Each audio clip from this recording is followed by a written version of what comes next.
You're tuning into Black and White Sports on YouTube.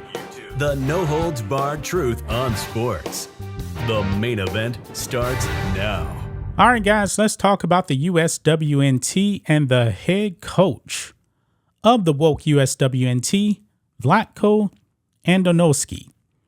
Guys, his tenure has been disappointing to say the least. Back-to-back World Cup champs. However, this team got super duper woke, and as they got more woke, their performance on the pitch has suffered. Now, Vlatko has been the coach since 2019.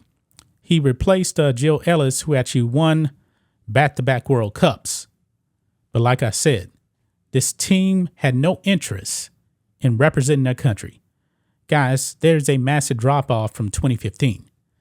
In 2016, Colin Kaepernick started kneeling for the national anthem, and then the wokeness started creeping into the USWNT. And people like Megan Rapinoe, actually Megan Rapinoe herself, started kneeling for the national anthem at USWNT events. Now, the USWNT actually stands for United States Women's National Team. The United States, which means you're supposed to be representing the 50 states, the red, white, and blue. And you're supposed to have respect for your country, but Megan Rapinoe had no respect. And then we know, guys, she was actually bullying other players to get very, very active on protests in this country. And I believe Megan Rapinoe is nothing more than a virtue signal. Megan Rapinoe fractured this team. There's a divide because we know that there's some women on this team that do like the country, do like the anthem, whereas the majority of these players don't like the anthem, don't like the country, therefore they've lost. I don't think there's any coach that could have coached this team to victory. Why? Because you can't teach patriotism, if you ask me. When it comes to representing your country on the world stage, you either want to do it or you don't want to do it. And this team, they haven't been interested in representing the country many, many years. It was embarrassing what happened in Tokyo in 2021. They were known for kneeling for the national anthem. And then they disappointed themselves, embarrassed themselves with a bronze medal at the Olympics. And this time around in the World Cup, flamed out in the knockout round, earliest exit ever.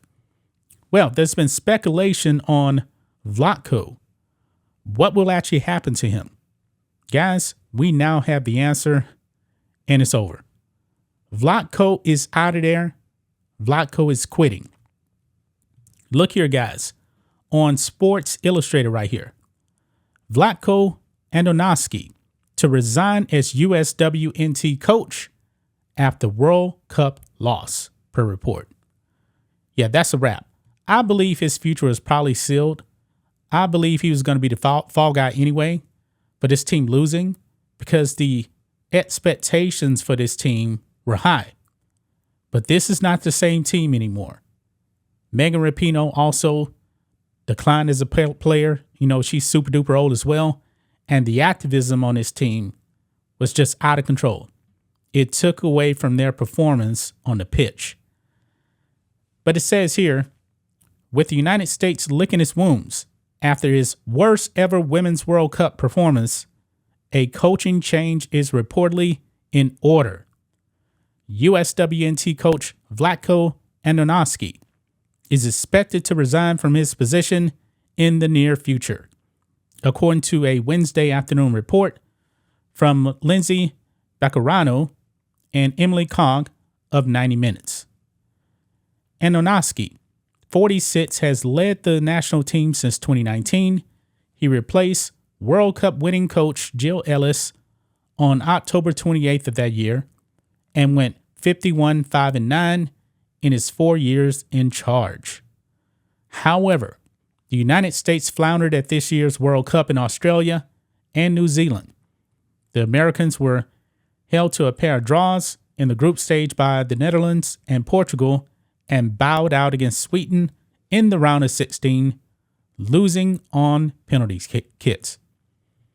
That followed a surprising bronze medal at the Summer Olympics in Tokyo in 2021, in which the United States lost 1-0 to Canada in the semifinals. Andonovski attracted heavy criticism throughout the World Cup. U.S. great Carli Lloyd drew attention for saying that a lack of scoring has been a general thing with Vlatko ever since he became the coach in 2019. She had played under Andonovski at the tail end of her career. Yeah, this team struggled minorly, guys, on offense. To tell you the truth, there was no offense whatsoever. 4 goals in 4 games. 3 of them actually came against Vietnam, which was a layup because Vietnam is not any good at all. And then 1 goal in the final 3 games after that. Yeah, he's out of there. Now I'm wondering if U.S. Soccer actually said, hey, we're going to fire you, or else you can actually say I'm resigning. He's out of there, man. I'm pretty sure, man, that he's probably pretty upset about not achieving the goals that was expected of this team. Pretty disappointing, man. But the players, man, the players are the main problem here. They didn't care about winning. They weren't focused on that. They were focused on other things out there. Or do you guys think he should actually stick around now that Megan Rapinoe is leaving? Alex Morgan is actually coming back. She says she's not retiring for a while. We'll have to see. They do have some younger players as well. So I don't know what the future is. But this team is just so unlikable, guys. So unlikable. I can't think of anybody that was actually rooting for this team. People were actively rooting against this team. Think of this, guys. An American team. Americans were rooting against this team. People were rooting for Sweden. I mean, guys, even when it comes to the NBA, okay? The U.S. men's basketball team. I can't think of people even rooting against the U.S. men's basketball team, even though we know that those players in the NBA, Americans, were kneeling for the national anthem in 2020. But even in Tokyo, I don't think people were rooting against them. I know we covered the Olympics quite a bit here on this channel. And when it came to the U.S. men's team, they did lose at the Olympics. They ended up winning a gold, but man, it was a big deal when they lost. Because I believe the expectations are way up there for men's basketball more so than women's soccer. Because when it comes to the world stage, the U.S. men are supposed to be way up there at the top. Granted, the world has greatly improved at basketball. They have. But when they lost at the Olympics, it was a big deal. A big deal because they were anti-American as well. But still, at the end of the day, they got it done at the Olympics. They won. The women here, not so much. Because the USWNT is more anti-American than even the NBA. That's just my thoughts on this. What do you guys think of this? Black and white sports fans, let us know what you think about all this in the comments. Make sure to subscribe to the channel. And we'll catch you next time. Thanks for watching the show. Be sure to like, comment, and subscribe. Be sure to tune in next time on Black and White Sports.